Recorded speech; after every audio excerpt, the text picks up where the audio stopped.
ایک بہن کا سوال ہے کہ بعض لیڈی ڈاکٹروں کا کہنا ہے کہ 6 سے 7 ہفتے کے اندر حمل میں روح پڑ جاتی ہے، دھڑکن پیدا ہو جاتی ہے، تو کیا یہ صحیح ہے؟ کیا یہ روح ہوتی ہے؟ قرآن و حدیث کی روشنی میں جواب دیں۔ جواباً عرض ہے کہ متعدد حدیث شریفہ سے معلوم ہوتا ہے کہ حمل میں روح 120 دن یعنی 4 مہینے کے بعد ہی پیدا ہوتی ہے۔ بخاری شریف کے اندر کتاب الانبیاء میں ایک حدیث اس طریقے کی ہے کہ اللہ کے نبی نے فرمایا کہ حمل کے اندر روح 120 دن کے بعد ہی پھونکی جاتی ہے، یعنی 4 مہینے کے بعد ہی حمل میں روح ڈالی جاتی ہے۔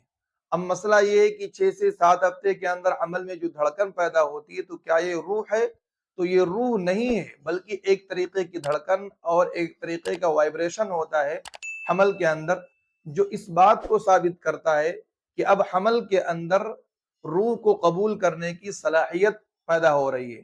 یعنی حمل میں 6 سے 7 ہفتے میں جو دھڑکن ہوتی ہے وہ روح کا مرحلہ نہیں ہوتا، بلکہ استعداد روح کا مرحلہ ہوتا ہے۔ یعنی حمل یہ بتلا رہا ہوتا ہے کہ اب ہمارے اندر روح قبول کرنے کی صلاحیت دھیرے دھیرے پیدا ہو رہی ہے۔ اس سلسلے میں ہمارے ایک دوست ہیں مفتی محمد ثاقب صاحب فتح پوری، انہوں نے ایک کتاب لکھی ہے اس سلسلے میں، اسقاط حمل ایک تحقیق، اس کا مطالعہ کیا جائے تو بات آپ کے سامنے اور واضح ہو جائے گی۔ Like, comment, and subscribe.